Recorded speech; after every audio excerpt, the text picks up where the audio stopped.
বান্দৰ আৰু গৰুৰ বন্ধুত্ব।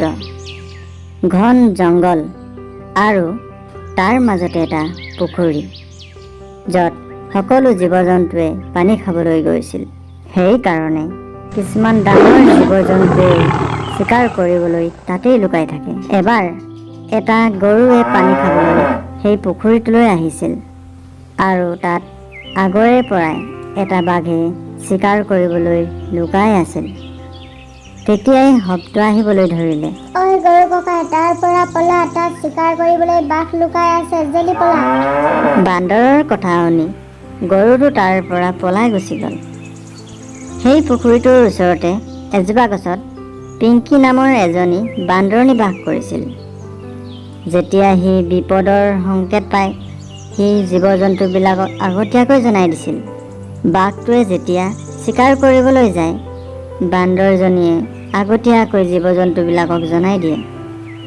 সেইকাৰণে বান্দৰজনীৰ ওপৰত বাঘটোৰ বহুত খং উঠিছিল, আৰু খঙতে পিংকীক ক'লে, তই মোৰ চিকাৰ সদায় পলুৱাই দিয় ন? এবাৰ তই মোৰ হাতত আহিলে গম পাই যাবি। যা যা, বেলেগ কাৰোবাক তই খং দেখুৱাবি, যা ইয়াৰ পৰা। বাঘটো তাৰ পৰা গুচি গ'ল, আৰু ইফালে গৰুটোৰ প্ৰাণ ৰক্ষা পৰিল। পিছদিনা ধন্যবাদ দিবৰ বাবে গৰুটো বান্দৰজনীৰ ওচৰলৈ যায় আৰু কয়, ঐ পিংকী, কালি তুমি নোহোৱা হ'লে মোক বাঘটোৱে মাৰিয়ে পেলালে হয়। মোক বচোৱাৰ কাৰণে ধন্যবাদ। একো নহয় দিয়া, মই এনে সকলো জীৱ জন্তুকে সহায় কৰিয়ে থাকোঁ। পিংকী, তুমি মোৰ বন্ধু হ'বানে? এই জংঘলত মোৰ বন্ধু কোনোৱে নাই। কিয়নো নহয়, মোৰ নতুন নতুন বন্ধু বনাই বহুত ভাল লাগে। কিন্তু তুমি অলপ সাৱধানে থাকিবা। বাঘ ককাই যদি কাৰোবাৰ ওপৰত চকু লাগে, সি চিকাৰ নকৰালৈকে নেৰে। এতিয়া তোমাৰ দৰে বন্ধু থাকিলে মোক কোনো একো কৰিব নোৱাৰে। বান্দৰ আৰু গৰুটোৰ মাজত বন্ধুত্ব হৈ গ'ল।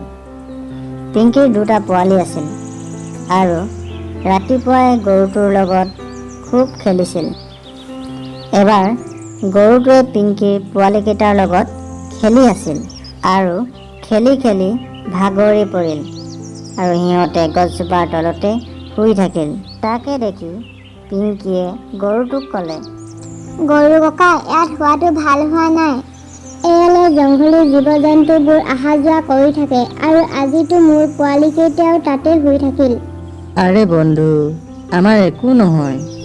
গৰুটোৱে পিংকীৰ কথা নুশুনি গছজোপাৰ তলতেই শুব ল'লে, আৰু বান্দৰজনীয়ে গছজোপাৰ ওপৰৰ পৰাই পহৰা দিব ল'লে। তেতিয়াই পিংকীয়ে বাঘটোক অহা দেখিলে। আৰে, বাঘটোচোন এইফালে আহি আছে। ঐ গৰু বন্ধু, উঠা উঠা, মোৰ মৰমৰ পোৱালিকেইটা উঠা। সিহঁত তিনিটাও গভীৰ টোপনিত আছিল, সেইকাৰণে উঠিব নোৱাৰিলে। আৰে, এই বাঘটোৱে মোৰ বদলি ল'বৰ কাৰণে মোৰ পোৱালিকেইটাক চিকাৰ কৰি দিব। মই যি কৰি হ'লেও ৰক্ষা কৰিব লাগিব। কিবা নহয় কিবা বুদ্ধি উলিয়াব লাগিব।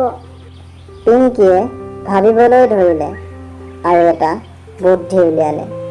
সি টান টানকৈ চিঞৰিবলৈ ধৰিলে, আৰে গৰু বন্ধু উঠা, বহুত চিকাৰী আহিছে, সিহঁতৰ হাতত বন্দুক আছে। পিংকীৰ কথা শুনি তাৰ পোৱালিকেইটাই গছজোপাৰ ওপৰলৈ উঠিবলৈ ধৰিলে, কিন্তু গৰুটোৱে হাৰ নাপালে। পিংকীৰ তাৰ গৰু বন্ধুৰ ওপৰত চিন্তা হ'বলৈ ধৰিলে। তেতিয়াই বাঘটোৱে চিন্তা কৰিলে, এইটো পিংকীৰ বন্ধুক বচাৰ বুদ্ধি হ'ব পাৰে, মই ইয়াৰ জালত নপৰোঁ। বাঘটোৱে আগলৈ আহিয়ে থাকিল। তেতিয়াই পিংকীয়ে তাৰ মুখেৰে গুলীৰ শব্দ উলিয়াবলৈ ধৰিলে। গুলীৰ শব্দ শুনি বাঘটোৱে ভয়তে পলাবলৈ ধৰিলে। সি ভাবিলে সঁচাকৈয়ে চিকাৰী আহিল। গৰুটোৱেও গুলীৰ শব্দ শুনি গভীৰ টোপনিৰ পৰা উঠিবলৈ ধৰিলে। আৰে, গুলী শব্দ, কোনোবা চিকাৰী আহিছে নেকি? মোৰ বন্ধু, এনেকৈ মোৰ টোপনি দি হোৱাটো ভাল কথা হোৱা নাই। আজি তোমাৰ কাৰণে মোৰ পোৱালিকেইটা বিপদত পৰিছিলে। সেই বাঘটো আজি আকৌ আহিছিলে, মোৰ কাৰণে বাচিলি তই। ধন্যবাদ মোৰ বন্ধু, আজি আকৌ তুমি মোৰ প্ৰাণ ৰক্ষা কৰিলা।